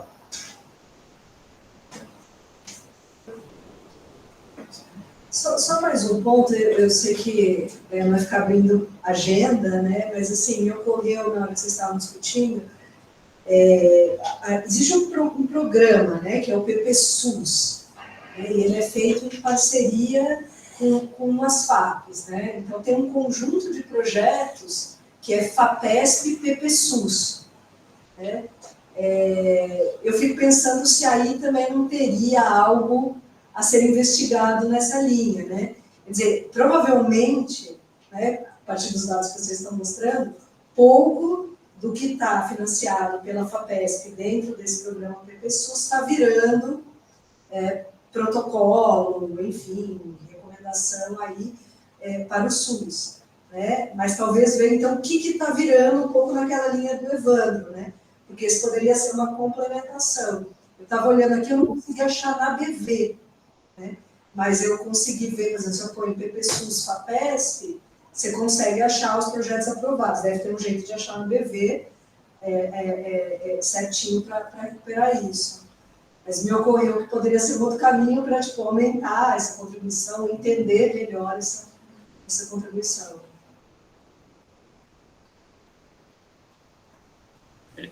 Em relação a isso, Adriana, eu acho interessante você pensou, o PPSUS, eles abriram editais, né? E recentemente agora, o Ministério da Saúde, acho que mês passado, fez um evento onde foi lançado um livro com várias avaliações sobre o PPSUS.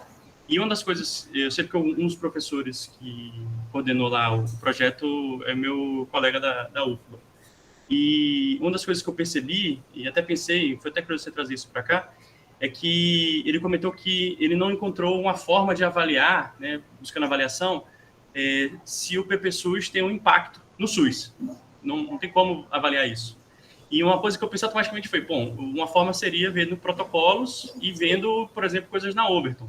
Se você conseguisse o nome de todos os pesquisadores, você conseguiria ver, né? Então, seria uma forma de ver. Não é o que a gente está fazendo aqui, porque o PPSUS é um financiamento e a ideia é que você atenda o SUS, mas não necessariamente isso vai ser feito, né? Não necessariamente o medicamento, o procedimento, o protocolo que for sugerido vai ser incorporado no SUS. É uma etapa longa ainda. Então, isso não é feito. As avaliações que são feitas são por artigos e coisas assim, mas não existe ainda essa etapa que a gente está falando aqui, de protocolo, ou mesmo de policy document de maneira geral, assim, poderia ser feito na Overton. Mas já que tem um caminho, né, assim, que vocês estão propondo, quer dizer, no micro-universo PPSUS FAPESP, testar isso até como talvez um modelo, né, para essa avaliação mais ampliada do PPSUS, né? Poderia ser algo interessante. Se tiver os dados, a gente pode jogar na Overton no primeiro momento e talvez ver o que dá, né, como o Bernardo comentou, né? Acho que não seria uma coisa tão difícil, pelo menos, testar isso, né? Só um comentário, Evandro, em relação a essa questão da Overton, lembrando o seguinte, que quando a gente pegou aquela produção científica, né, resultante da carteira da FAPESP, o que a gente viu ali é que o impacto, quer dizer, no caso dos programas de meio ambiente, sobretudo com as agências, né, com as instituições chamadas intergovernamentais, que são as IGOs, né, que aparecem na Overton, né? É principalmente aí que se dá o impacto desses programas.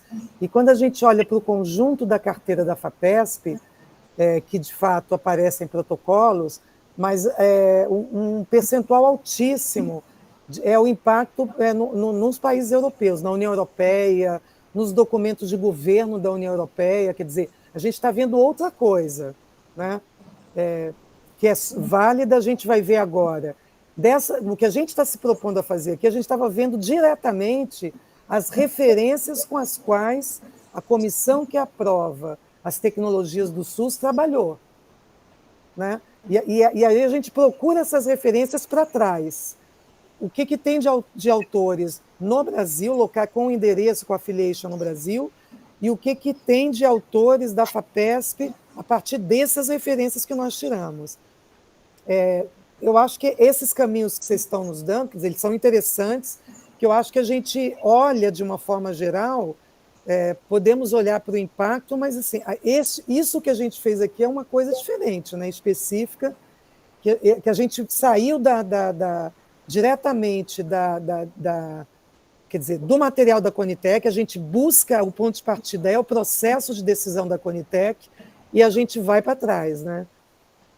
Volta para o Brasil, para procurar os pesquisadores no Brasil, e volta para a FAPESP com essas referências que a gente já tem localizadas nas bases indexadas, né? Mas eu acho que valeria a pena a gente pensar um pouco mais na linha dos pontos que vocês estão levantando aqui, né, Bernardo?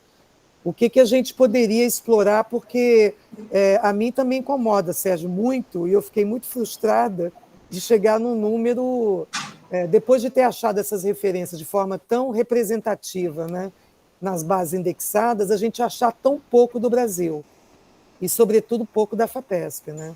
Acho que a gente tem que trabalhar mais nisso, sem dúvida nenhuma. Torturar mais esses números. Não sei se a gente vai melhorar muito, mas a gente pode tentar. Bem, porque, de qualquer maneira, são as referências que apareceram nessa amostra de 715. Então, não tem muito que... A não ser que tenha algum ajustes aí em relação a nomes, né, filiação e tal. Não sei se isso vai mudar muito. É sempre bom ter o máximo de desambiguidade, o máximo de correção dos dados, evidentemente. Mas pelo tamanho, né, dos números, aparentemente não vai mudar de forma a impactar nos resultados. A Dimensions, se vocês forem buscar a Dimensions, aí eu acho que vai aparecer um número maior, sabe? Porque assim como apareceu, é quase que uma escada, né? A Scopus é o dobro da Web of Science, e a Dimensions é o dobro da Scopus, é mais ou menos essa proporção. Então, tende a aparecer mais gente aí. Mais publicação, com certeza. Quem sabe mais gente. E lembrando, né, Sérgio, que o problema que surgiu, Ana, naquela apresentação que vocês fizeram, da Frente 3, vocês estavam buscando por palavras-chave na Dimensions, não foi isso? Quando vocês tiveram aquele resultado, enfim, que voltava muita coisa que não tinha a ver com o objeto que vocês estavam procurando, né? O que a gente acha, Sandra, é que a gente não... lá na Dimensions, né? Depois a Carol falou que ela faz a busca sem problema nenhum. Então, a gente que não conseguiu chegar nesse ponto. Então, era mais uma questão de capacitação e tal, e a gente está conversando aí com o Evandro, inclusive, para ver uma possibilidade de treinamento nessa base específica para a gente, né?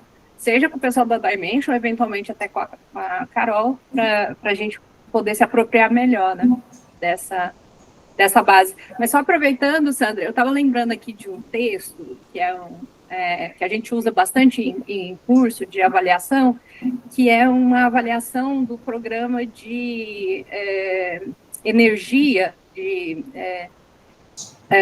um dos programas de energia do Departamento de Energia dos Estados Unidos, que eles fizeram 2 caminhos. Esse caminho que vocês fizeram, ou seja, a partir de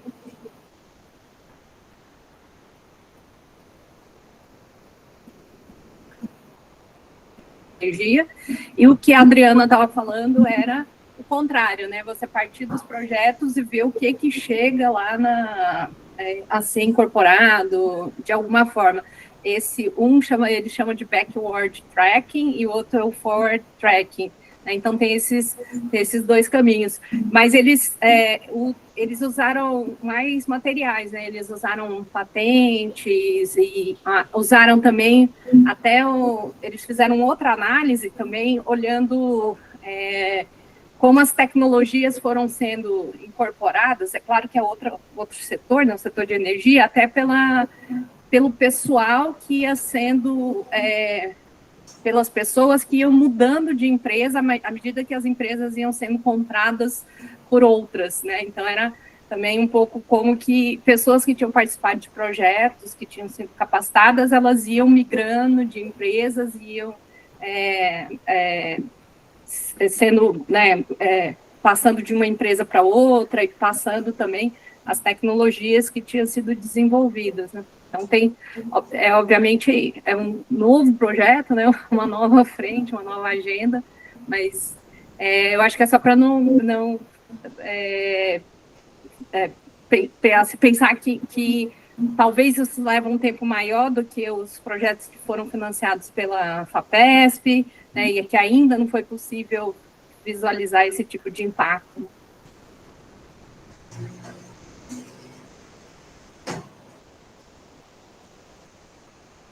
Eu fiquei pensando aqui por esses comentários, né, dos resultados da representação do Brasil e dos comentários que vocês trouxeram aqui, a Ana, a Adriana, o Sérgio, principalmente.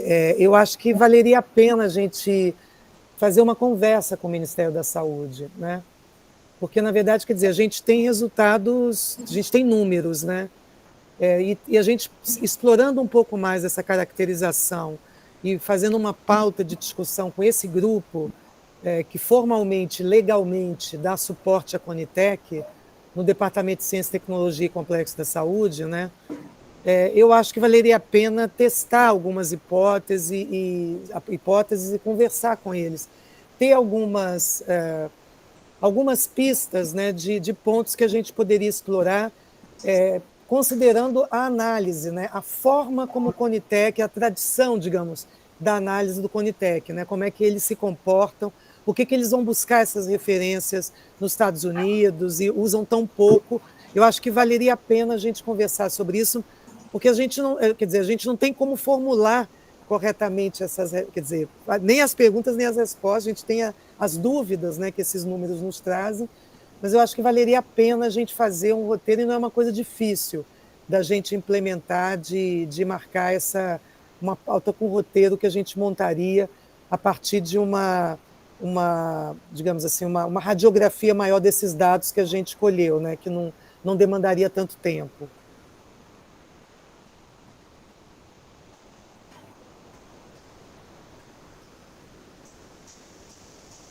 Bem, muito bom o trabalho, bem legal, acho que estão desenvolvendo algo inédito, vai ser super útil. Inclusive, no protocolo, você mencionou no início, Sandra, de ter uma reunião lá com a Conitec. Eu acho que seria bem interessante mostrar isso para eles. Olha, como protocolo, a gente sugere que os dados sejam armazenados dessa forma. E aí cria uma base de metadados ali que vai facilitar muito esse tipo de avaliação. Só de ter o DOI já seria incrível. Só o quê? Só de ter o DOI nas referências já mudaria a nossa vida, né, Bernardo? Seria um trabalho muito mais fácil. Uma coisa que também tem que olhar lá, né? Tem um movimento anti-DOI aí no mundo hoje também, anti-tudo, né? Impressionante.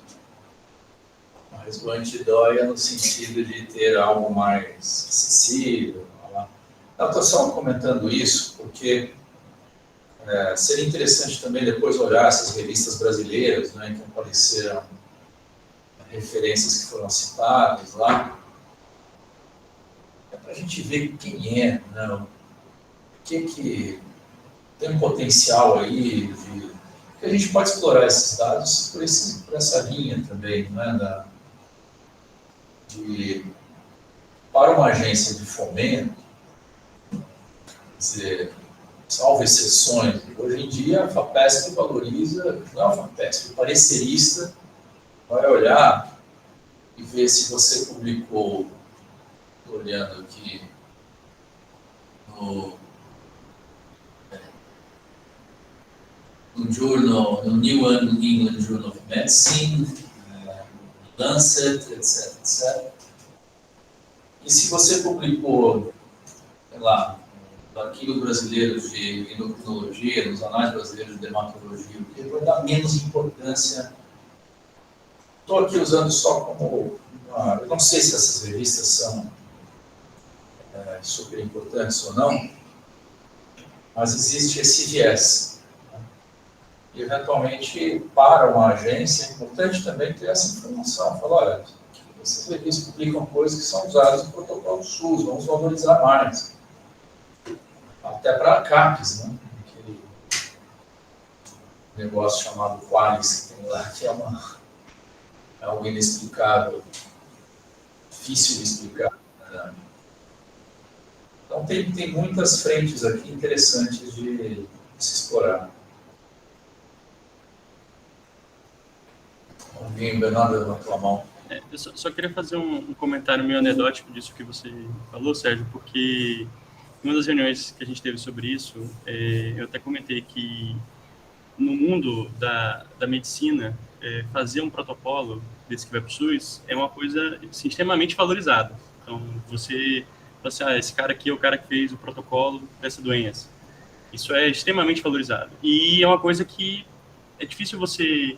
Só os pares percebem a importância disso, né? Uma coisa muito restrita. E como a gente enfatizou aqui na apresentação toda, os protocolos têm muito impacto, eles são a política pública, né? Eles são a política pública para aquela doença. Então, a pessoa que faz o protocolo, que é essa pessoa que vai ler toda a literatura, fazer a meta-análise e organizar isso, ela, entre os pares, ela é muito benquista, assim, ela é encarada como sendo a pessoa que realmente ela é o policy maker de alguma forma, né? Acaba que ela é a policy maker. E isso não é percebido em nada, a não ser que você coloque lá no Lattes observações extras. Você fez o protocolo tal, que para quem é da área é muito importante, mas para quem não é, passa extremamente batido. Então, é uma coisa que, na linha do que você falou, faz muito sentido para a agência financiadora, né? Porque se o protocolo é o que tem a importância que tem, é o que a gente está enfatizando aqui, quem faz ele tem muita importância, né? E essa pessoa... ela pode estar fazendo, ela faz isso não necessariamente publicando, né? Mas ela está lá, claro que faz isso também, porque não tem como, mas fazer o protocolo é muito importante. Algo mais aqui? Bom, é o último tema aqui. Bom, agradecer novamente, né? Muito bem. Então, dito isso, encerramos aqui mais essa sessão. Agradecer a todo mundo pela participação. Até a próxima sessão, que eu acho que seria mesmo em 15 dias. Sim, né? bastante saber não cai no feriado, seria dia 19, né? Deixa eu ver aqui. Seria dia 19, exatamente. O feriado é na próxima, então não pega o feriado. Dia 19, vamos... na verdade, se alguém tiver algum trabalho já mais avançado, né, para apresentar aqui, seria bom. Uma candidatura para ser aguardada aqui. A gente tem alguns resultados, mas eles são bem preliminares, né? O Fernando vai pegar com a gente. A gente, qualquer coisa, pode também falar um pouco sobre uma outra avaliação que está em curso, que pode interessar aqui, que é a da Embrapim, já que é uma coisa fechada aqui dentro. E a gente já tem os resultados, podem ser apresentados aqui, né, sobre a Embrapim, principalmente do lado das empresas que recebem, participam, né, do curso. A gente fez uma pesquisa ampla, ainda não está finalizada. A Carol também participa disso, o Gabriel também, mas já tem a maioria dos resultados, alguns resultados bem interessantes. Ana Carolina Spati apareceu aqui na tela. Ela mesma. Ela mesma. Mas isso só se a gente não tiver dentro da equipe um avanço aqui de pesquisa para a gente apresentar. Tem vários artigos sendo apresentados aí em conversa. Eventualmente poderia ser também. Vamos conversar aqui entre nós, tá? Até semana que vem a gente fecha isso. Estava falando para a Carol, a gente vai encaminhar então a pergunta da Ementions, porque a gente estava lendo mais ou menos a demanda, mas acho que ficou claro que a nossa dificuldade é a busca principalmente a busca, né, que retorna. Então, vamos mandar uma ideia da Proteca. Ela é até bom usar, porque a gente forçou que eles assinassem a andamento. Vamos usar mesmo. Aí é uma base importante. A outra base importante, a Carol está falando aqui para agendar um treinamento na Ementions. Precisamos fazer isso. Acho que é só escrever para essa ideia. acho que ela encaminha. Vai ter também, a Unicamp também assinou agora, a pedido do Instituto de Economia e do IG, a base Orbis de empresas, dados de empresas. Vai haver um treinamento no dia 1º de novembro. O Evandro mandou uma mensagem aqui, acho que para todo mundo aqui, perguntando quem se interessa. Treinamento aberto, dia 1º às 12h30 da tarde. Remoto, não é? Sim, no Zoom. Mensagem via Zoom. Então, por favor, se manifestem ali para a gente já mandar a lista de quem se interessou e quem se interessa. Eu vi que a Ana respondeu. Lá para o Instituto de Economia, que eles que estão coordenando isso, tá bom? Parece ser a melhor base sobre empresas que hoje temos disponível aqui. Então tá, pessoal. Obrigado. Bom resto de semana. Bom feriado a semana que vem. Descansem. Trabalhem bastante no feriado, que é sempre um dia livre, não tem nada para fazer. Podem avançar os trabalhos, fazer recreio. Um abraço para todo mundo. Tchau, tchau.